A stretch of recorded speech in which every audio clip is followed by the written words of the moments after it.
Are you just like me and are looking for your next fix of roguelike and roguelite games? Let's take a look at some of the best upcoming roguelike games this year. I have found 12 that I can't wait to play. Let's take a look. We start off with Blazblue Entropy Effect. This one looks sick. I love the flashy combat. This is built upon the Blazblue series, and the game has 10 playable characters. The game has been in early access since August last year and will be released 31st of January. I will definitely take a look at this game on release. The game has over 100 moves to build your character around. You also have elements and legacy skills that carry over and can be used. I mean, the graphics are super crisp. It looks so freaking good. I just hope there's not too much effects on the screen. It makes it hard to see what's going on. But yeah, really looking forward to this one. This is developed by 91 Act, and as I mentioned, it will be released 31st of January. 33 Immortals. This is probably the most unique entry on the list. In 33 Immortals, you play co-op with up to 33 players. I mean, if this works well, it will be crazy, and there will be a lot of shit happening on the screen at once. You play as a damned soul, rebelling against God's final judgment.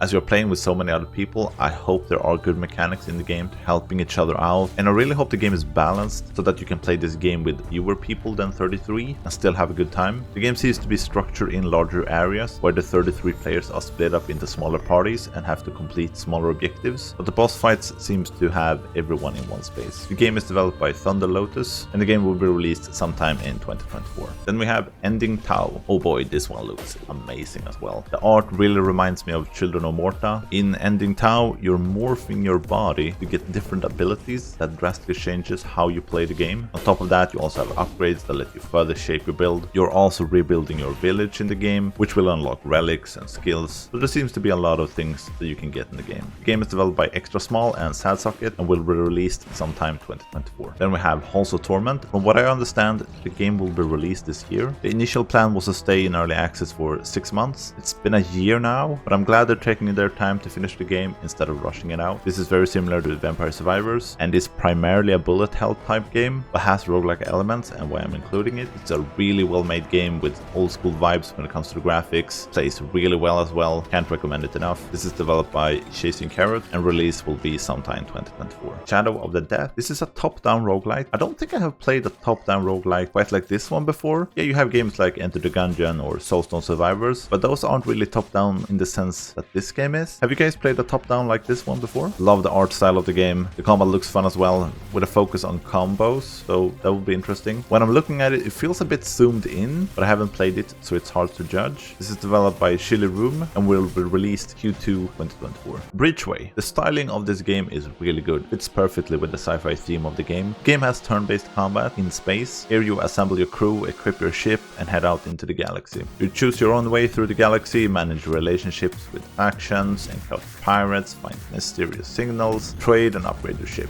and much more. Looks really solid and I can't wait to try it out. Developed by Edgeflow Studio, release is planned for 2024. Don't forget to leave a like if you liked the video. Please consider subscribing for more lists, reviews, and gameplay videos. Okay, back to the list. Realm of Ink looks like it takes inspiration from Hades in how the game is structured and played. It has some truly beautiful ink-style graphics that really makes the game stand out. In the game you will find ink gems. These are the core building blocks of the game and will change how your character plays. The gems can also be upgraded and it looks like you can hold 2 at a time. The world in the game they have built here is beautiful and the combat looks solid as well. The first playtest of the game will be now in January and release will be sometime this year. The game is developed by Leap Studio and Maple Leaf Studio. In Storm Edge, you play as different mages as you dodge traps and slay enemies. The game gives me vibes of a similar game called Wizard of Legend, with its pixel graphics and flashy spells. This is a game all about precise movements and devastating spells. The spells in the game doesn't have any cooldowns either, which is kind of a cool feature. The game seems very fast paced, so casting spells at the right time will be the challenge in the game. The game can also be played in co-op with a friend. Love when games include co-op, and of course done right. This one is developed by Shield Breaking Games. No exact date for this one, but planned for 2024 at least. Gatekeeper. I thought this was connected to Risk of Rain first. It looks so similar, but no, it just takes inspiration from that game, I would say. This is a fast-paced roguelite where you are trying to find the stolen heart of the universe. The game has several characters to play as with skills to unlock and abilities to find. The game also have over 100 items that will impact the gameplay and making every run different. To me it all sounds very standard roguelite, not necessarily necessarily a bad thing. Game looks to be solid and offer a lot of fun. Developed by Gravity Lagoon, release will be Q1 2024. Super Fantasy Kingdom. I don't know why, but I just love the graphics of Super Fantasy Kingdom. It's so simple and cozy. This is a roguelite city builder set in a fantasy kingdom. Here you build your kingdom, manage it, defend it, and explore the lands. Easily looks like the most relaxing game on the list. Can't wait to play it. Unfortunately, no release date for this one, but planned for this year. Developed by Feria's Beer. Nevermorn is a roguelite where you play as a necromancer. As a necromancer, you can resurrect the enemies you slay, create your own army. You also have 2 skill sets to be able to accomplish this and switch between them for different skills. You can unlock new spells, abilities, and minions, making each run a bit different. I really like the idea of this game very much. A roguelike where you're summoning an army. I just hope it plays as well as it sounds. Nevermorn is developed by Primal Seed, and from what I can find, the release will be at the end of January, but I'm skeptical as there is so little information about this game. And then I have 3 honorable mentions, as these 3 will probably not see full release this year. The first one is Death Must Die. Love this game. Super well done pixel graphics, you have an equipment system, gods to grant you skills. It's really well made with lots of characters and even more coming. It's in early access right now, so you can check it out if you want to. They are currently working on Act 2 for the game with a new character that will release sometime Q1 this year. The second honorable mention is Windblown. This is the next game from the developers of Dead Cells. This one will enter early access this year, but I don't expect full release. I think full release will be closer to end of 2025 if I had to guess. The game looks amazing, flashy, fast and fun, and can be played in co-op as well, and I love that they use so much color. It looks amazing. The third and final honorable mention is of course Hades 2. I don't think Hades 2 needs any introduction. The first game is the gold standard of roguelikes in my opinion, and Hades 2 will build upon the first game's mechanics. In this one you play as the princess of the underworld as you take on the Titan of Time. The game's early access will start Q2 this year and will have at least as much content as the first game had when it dropped into early access. Can't wait to play this one. You made it to the end. Which game are you looking forward to the most? Please leave a comment, I'm very curious,